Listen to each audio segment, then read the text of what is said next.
Padre Santo, ahora que vamos a estudiar tu palabra, te pedimos que mediante tu Espíritu Santo también en esta hora nos ilumines el entendimiento para poder comprender el mensaje que en lo particular tienes que decir a cada uno de nosotros. Lo pedimos en el nombre de Jesús y lo agradecemos. Amén.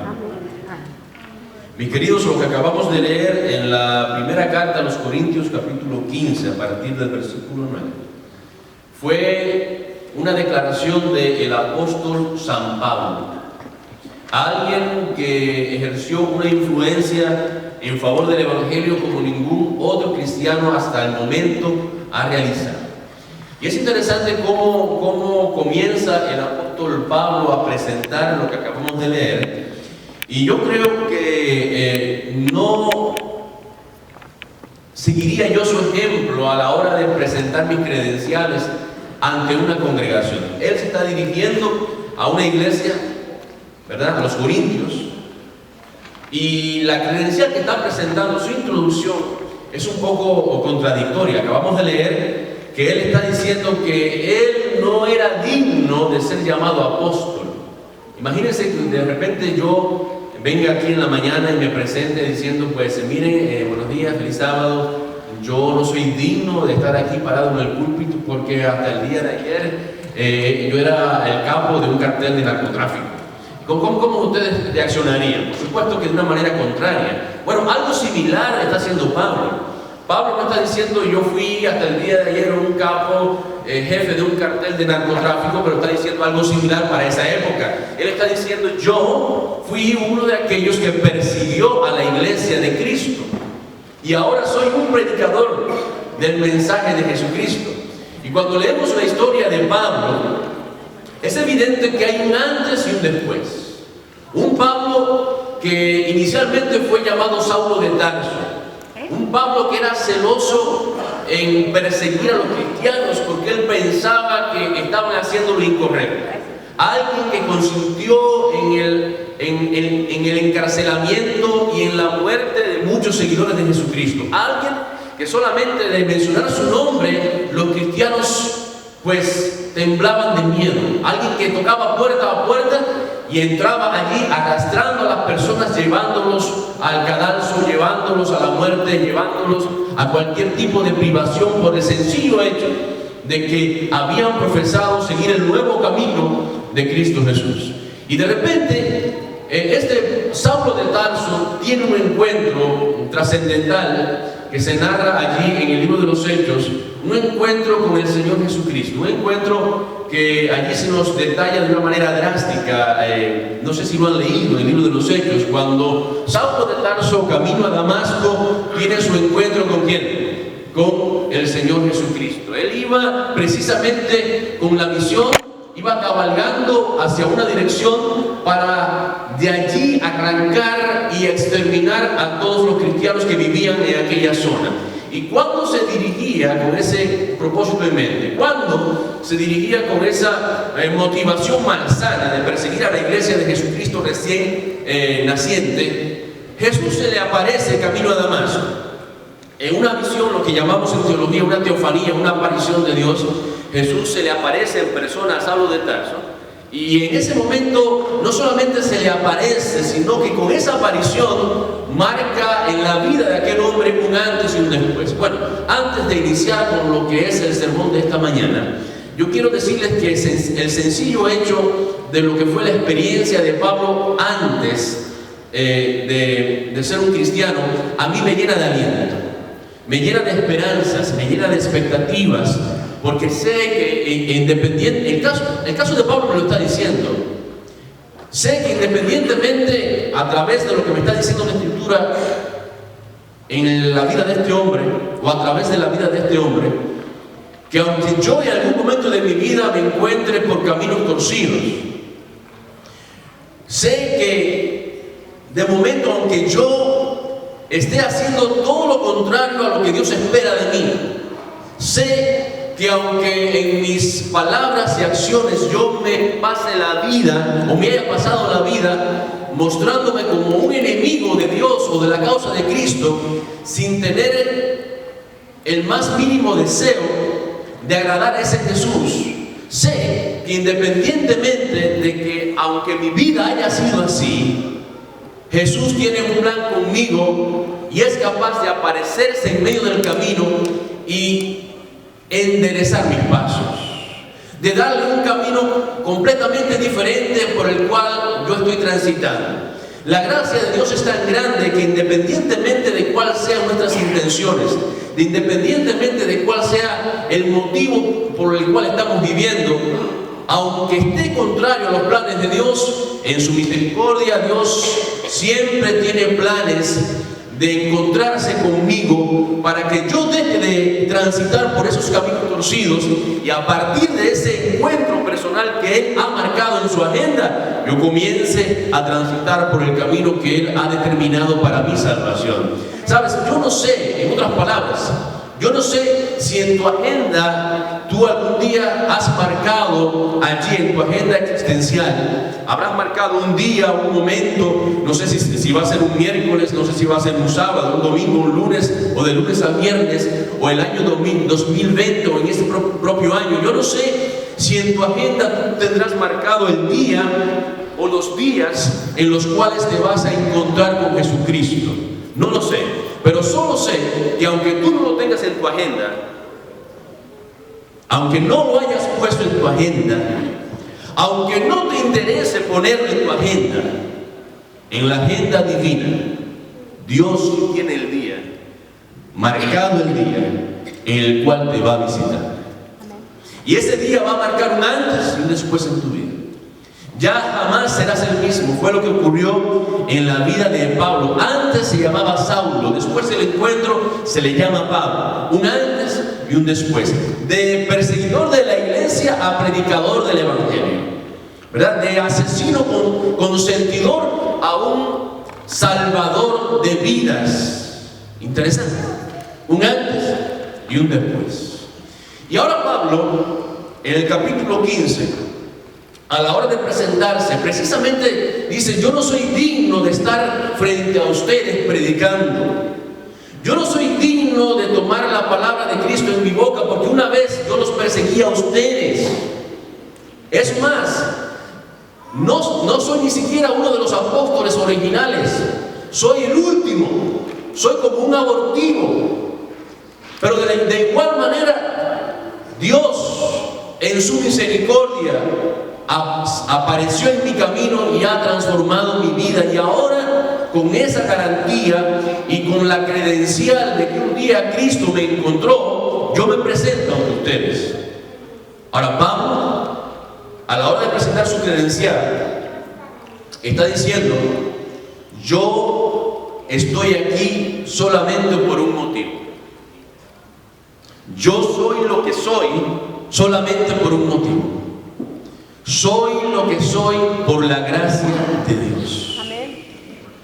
Y aquí en este versículo 10, Pablo presenta tres vivencias de la gracia divina que no podemos ignorar. Porque precisamente Él confiere todo el resultado de lo que Él es y lo que Él hace a la gracia divina. Si alguien no sabe cuál es la terminología o el significado de lo que es gracia en el sentido bíblico, sencillamente en una frase pudiésemos definirla. Gracia es lo que Dios hace por el hombre, con el hombre y a través del hombre, sin el hombre merecerlo. Eso es gracia. O sea, sin tú y yo merecer nada, Dios se aparece en tu vida, transforma tu vida, le da sentido a tu vida, te colma de bendiciones, te pone en el camino que Él determina que es mejor para tu salvación. Por gracia, don inmerecido, no lo merecemos. No hemos hecho absolutamente nada para merecer las bendiciones de Dios, porque Dios quiere hacerlo.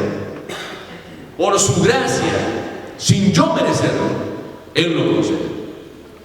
Y allí Pablo está diciendo: es por esa gracia que yo estoy aquí. Es por esa gracia que yo soy lo que soy. Y en esa primera frase, él presenta la primera vivencia de la gracia. Y es que la gracia divina transforma. Te decía al principio que Pablo hace su introducción mostrando un antes y un después. Se atreve a decir quién fue y ahora quién es.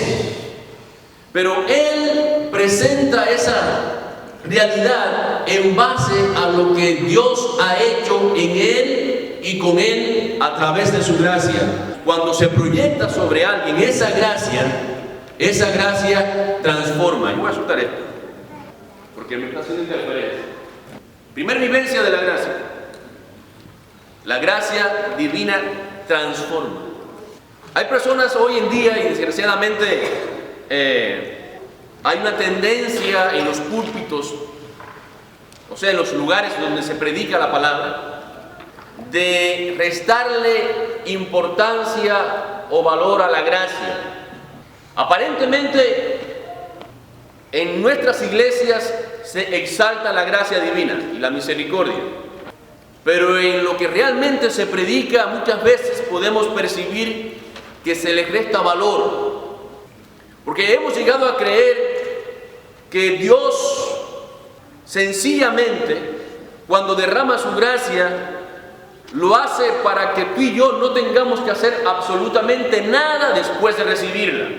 Pero no es así. Porque la primera vivencia de la gracia que presenta Pablo es que la gracia transforma. Cuando Dios determina revelarse en tu vida, no es para que continúes siendo lo que eres.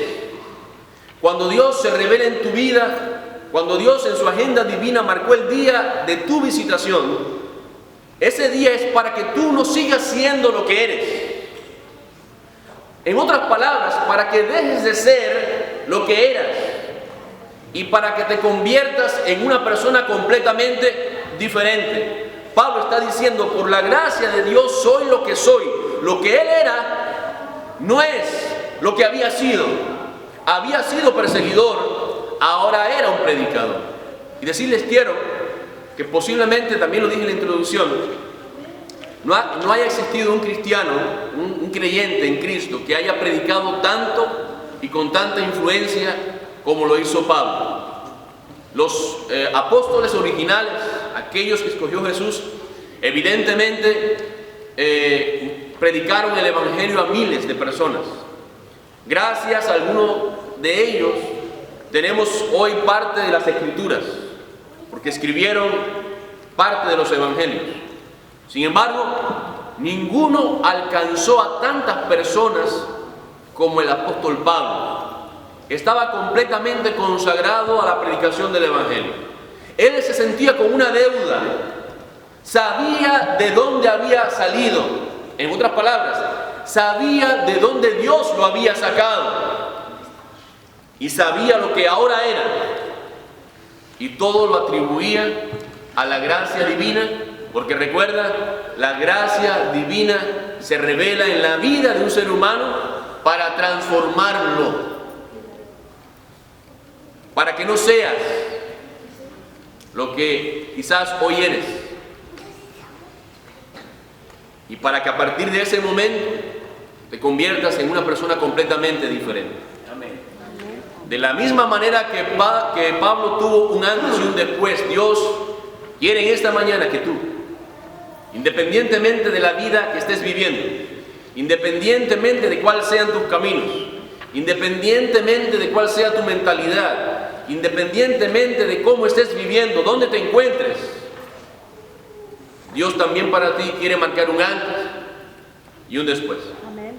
Y que por su gracia te conviertas en una persona completamente diferente, completamente diferente, como de la noche a la luz, completamente diferente. Hay una segunda vivencia de la gracia divina que también el apóstol Pablo allí en la primera carta a los Corintios, capítulo 15, versículo 10 presenta. Lo primero que dice es, por la gracia de Dios soy lo que soy, y luego continúa diciendo, y su gracia no ha sido en vano para conmigo.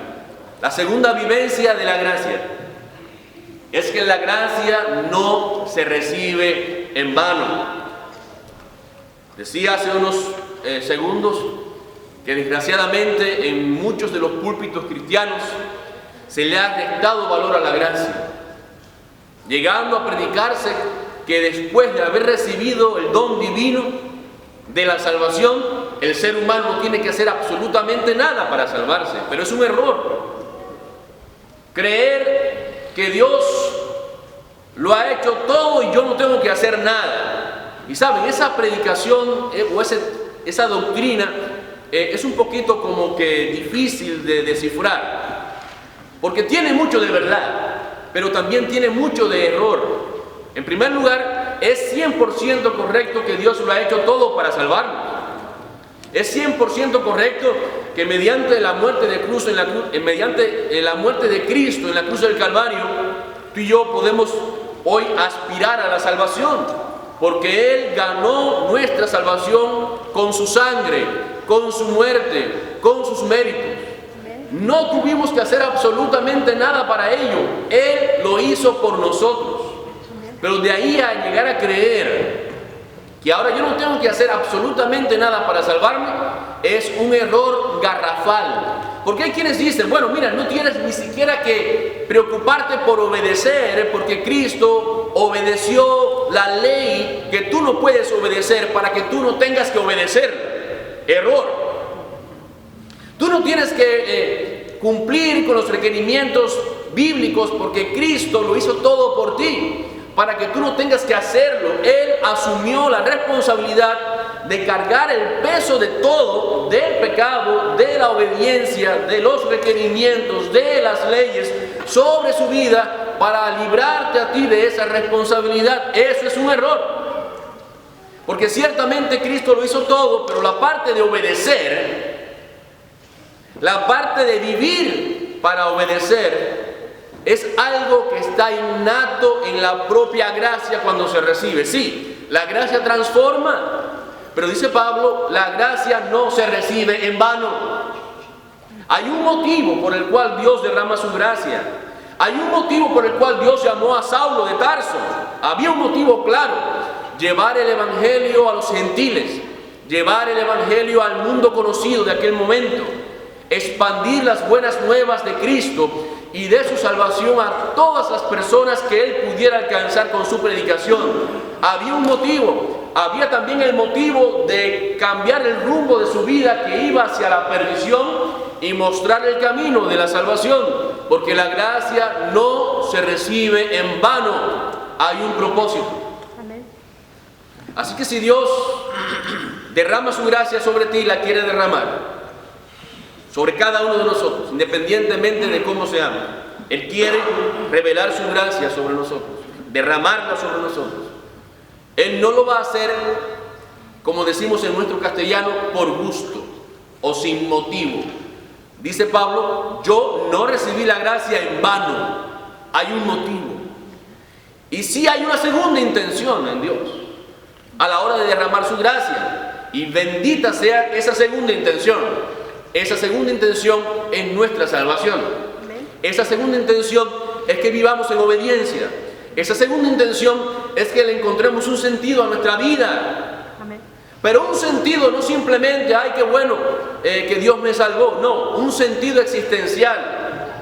Hay personas que viven, si es que se puede decir que viven. Yo diría que viven, pero no existen.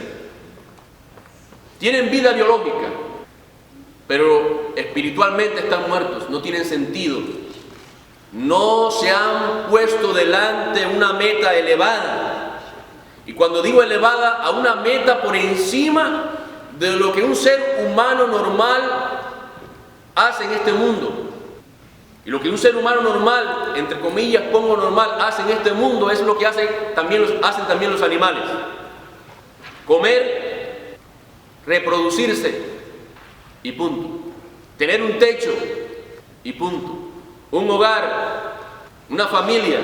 Si se fijan, los animales hacen exactamente lo mismo. ¿Buscan pareja los animales, sí o no? ¿Tienen cachorros, sí o no? Sí, tienen muchos cachorros. Y lo interesante es que a veces los animales nos dan más lecciones de humanidad a nosotros que lo que nosotros hacemos como seres humanos. Cuidan más a sus criaturas, se respetan más entre ellos mismos que nosotros los seres humanos.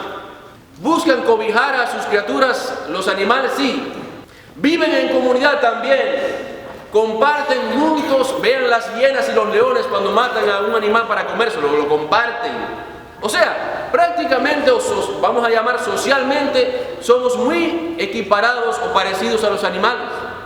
Con la única diferencia de que no fuimos criados o creados para vivir como animales. Hay un propósito más elevado y más sublime. El propósito inicial por el cual fuimos creados. Fuimos creados para reflejar la imagen perfecta de Dios. Amén. Fuimos creados para revelar a Dios. Fuimos creados no solamente para hablar sobre Dios, para que la gente viera a Dios a través de nosotros.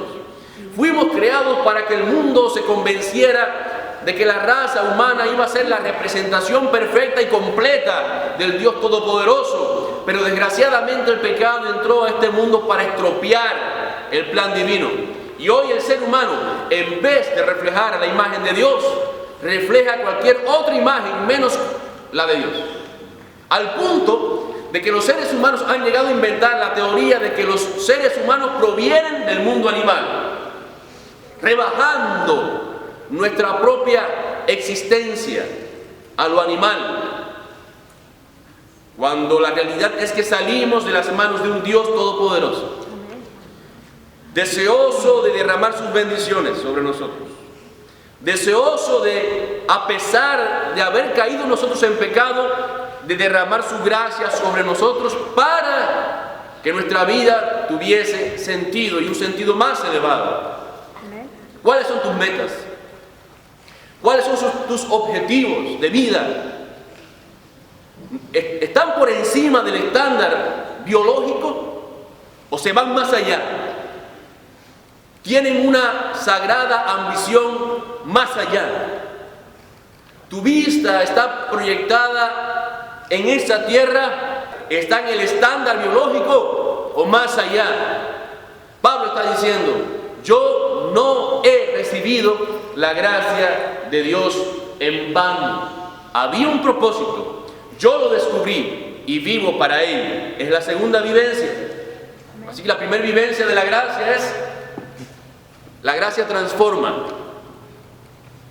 La segunda vivencia que presenta en el versículo 10 del capítulo 15 en la carta de 1 Corintios es que la gracia no se recibe en vano, hay un propósito alto, elevado. La tercera vivencia, y esta parte está interesante, dice Pablo, después de decir: y su gracia no ha sido en vano para conmigo, continúa diciendo: antes he trabajado más que todos ellos, aunque no yo, sino la gracia de Dios que está conmigo. Miren, lo que está diciendo Pablo aquí es un poquito fuerte, porque Pablo al comienzo está introduciéndose comparando su llamado y su vocación con el llamado y la vocación de los apóstoles originales. Si usted lo estudia detenidamente, va a descubrir que él no fue uno de los 12 apóstoles originales, para nada. O sea, no fue, cuando hablamos de apóstoles originales, me refiero a las personas que cuando Cristo ministró en la tierra escogió personalmente mientras caminaba por las calles de Galilea. Esos 12 apóstoles que al final quedaron en 11 porque uno de ellos fue traidor y al final se quitó la vida Judas, y luego tuvieron que adicionar otro por la dirección del Espíritu Santo para que el número 12 se completara. Son apóstoles originales. Ahora, Pablo no era uno de ellos, ni siquiera fue el que llamaron para completar el número 12. Pablo era un perseguidor, un asesino, Saulo de Tarso, y Jesús se le aparece para comisionarlo como apóstol a los gentiles. Así que sería el apóstol número 13, porque el propio Jesús se le apareció y lo escogió. Podemos decir que hubo 13 apóstoles, y no está erróneo. Es el mismo proceso. Jesús se le aparece, lo llama, lo convoca y lo ordena como apóstol. Ahora, aunque no fue de los originales, él está diciendo, atención, yo siento, y ahí como que yo me imagino que después que se reunió, después de haber dicho esto, cuando se encontró con Pedro, por ejemplo, o con Juan, me imagino que Pedro y Juan lo llamaron a la oficina y le dijeron, óyeme, Pablo, como que se te fue un poquito la mano con lo que dijiste. Y lo que está diciendo Pablo aquí es algo bien fuerte. Está diciendo, yo he trabajado más que todos ellos. ¿Lo leemos o no? Yo he trabajado más que todos ellos. Y me imagino que Pedro, que era un personaje celoso, dijo, a poco, Pablo, así que has trabajado más que yo. Dime, a ver, ¿dónde está tu hoja de servicio? Y Juan, que era en ese momento, bueno, ya había sufrido el proceso con Cristo, pero Juan, recuerden que el discípulo amado primero se llamaba hijo del trueno. O sea, el trueno, no es que Juan era un héroe de los Avengers, ¿no? De que lanzaba truenos por donde quiera, ¿no? A Juan se le llamaba hijo del trueno porque los truenos no salían físicamente, o sea, no salían rayos literales. Los rayos que salían de Juan, me imagino que eran sus palabras, sus actitudes, una gente de un carácter explosivo. Hijo del trueno se le llamaba. Luego se convierte en el discípulo amado. Miren cuánto transforma la gracia a un ser humano. Bueno, me imagino que Juan también lo llamó, que todavía me imagino que le quedaba algo de trueno. Le dijo, oye, ven acá que te voy a tronar. ¿Cómo es eso que tú trabajaste más que yo? Pero Pablo no está diciendo eso. Pablo no está diciendo, yo soy el que más he hecho, aunque realmente podía decirlo. Porque nadie ejerció una influencia en favor del Evangelio tan abarcante como él. Nadie, ninguno de los apóstoles originales. Pero él se estaba refiriendo a lo que él hizo a través de la gracia. O mejor dicho, lo que hizo la gracia divina a través de él. Y él decía, yo he hecho más que ustedes porque yo me siento en una deuda mayor con mi Señor. Porque ninguno de ustedes fue un asesino. Ninguno de ustedes fue un perseguidor de la iglesia. Ninguno de ustedes llevó a los cristianos a la muerte. En el caso mío, yo consentí, yo miré a Esteban cuando lo estaban apedreando y me sentí contento con la muerte de este mártir. Ninguno de ustedes lo ha hecho, pero ahora yo puedo decir que hago más. Porque mi deuda con el Señor Jesucristo es muy grande.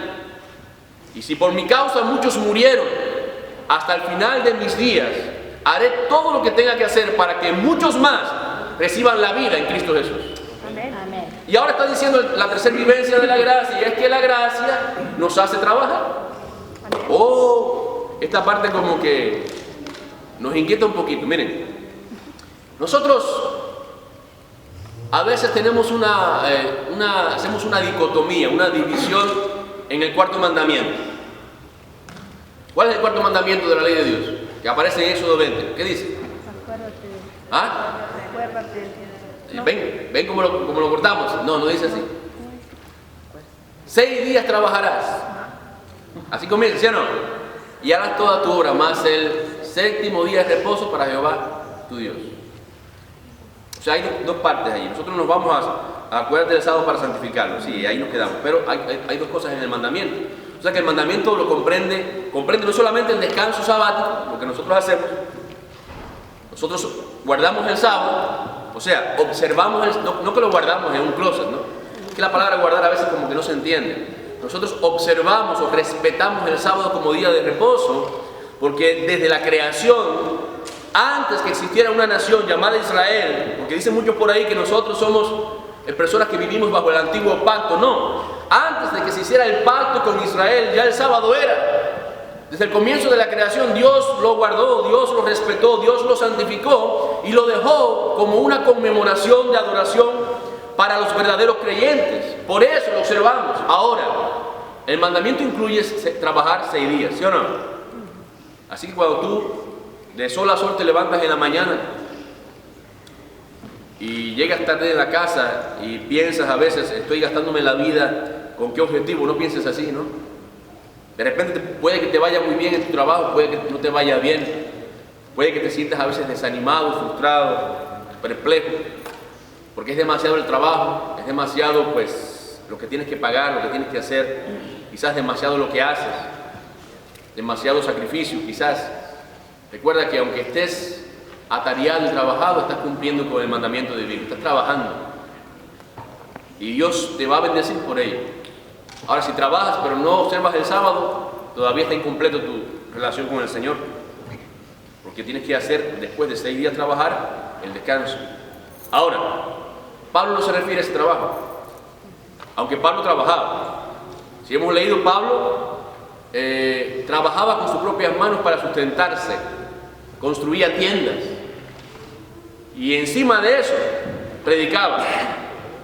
Pablo no está refiriéndose al trabajo secular o al trabajo con nuestras manos para ganarnos el dinero y mantener a nuestra familia. Pablo está hablando de trabajar por la causa de Dios. 3 cosas que hace la gracia en una persona: transforma, amén, qué bueno. Número 2, le da propósito a la vida, no se recibe en vano, qué bien. Pero la tercera, como me incomoda, bueno, debería incomodarnos, porque si hemos recibido la gracia, si la hemos recibido de verdad, o si vivimos en ella,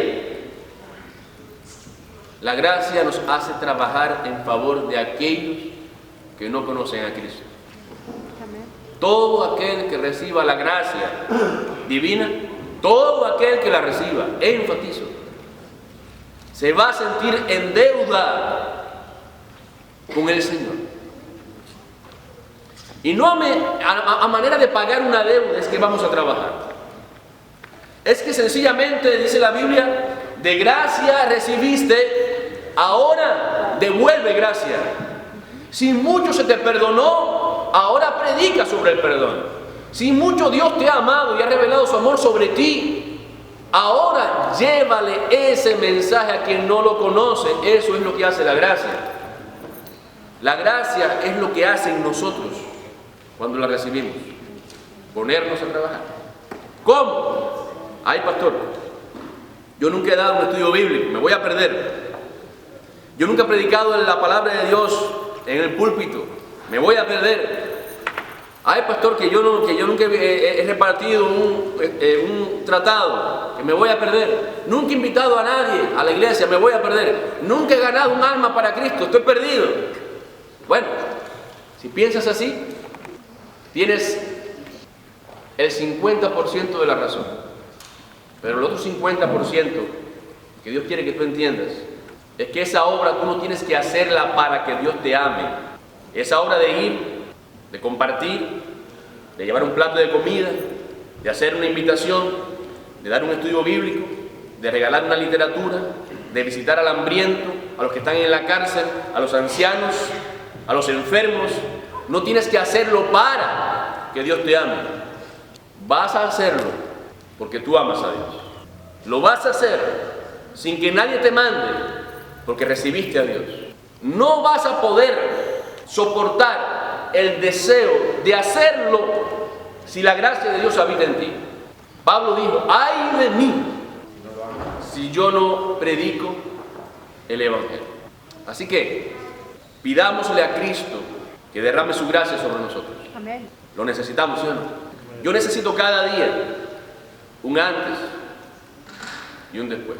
Pidámosle a Cristo que derrame su gracia sobre nosotros para que le dé sentido a mi vida, para que Él tome las riendas, el timón de mi embarcación y lo lleve por donde Él quiere, por donde Él sabe, por donde Él ha determinado que es mejor que yo transite para mi salvación.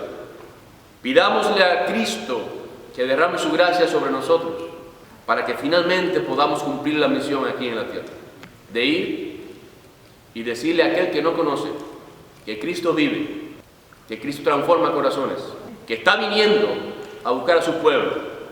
Vamos a orar en este momento, nos ponemos de pie y vamos a suplicarle a nuestro Dios que derrame su gracia. Nuestro Dios y Padre, ojalá y podamos decir como Pablo un día dijo: por la gracia de Dios soy lo que soy. Ojalá entendamos que todas las virtudes espirituales provienen de ti, Señor, y no porque la merecemos. Derrama tu gracia sobre nosotros y transfórmanos. Derrama tu gracia sobre nosotros y dale un sentido a nuestra vida, redirecciona nuestra vida. Que entendamos el propósito por el cual tú nos has llamado. Derrama tu gracia sobre nosotros. para que sintamos el vivo deseo, el ardiente deseo de compartir con otros la bendición que hemos recibido en Cristo Jesús. Lo pedimos y lo agradecemos todos, Señor, en el nombre santo de nuestro Señor Jesucristo. Amén. Amén. Dios te bendiga y Dios te guarde.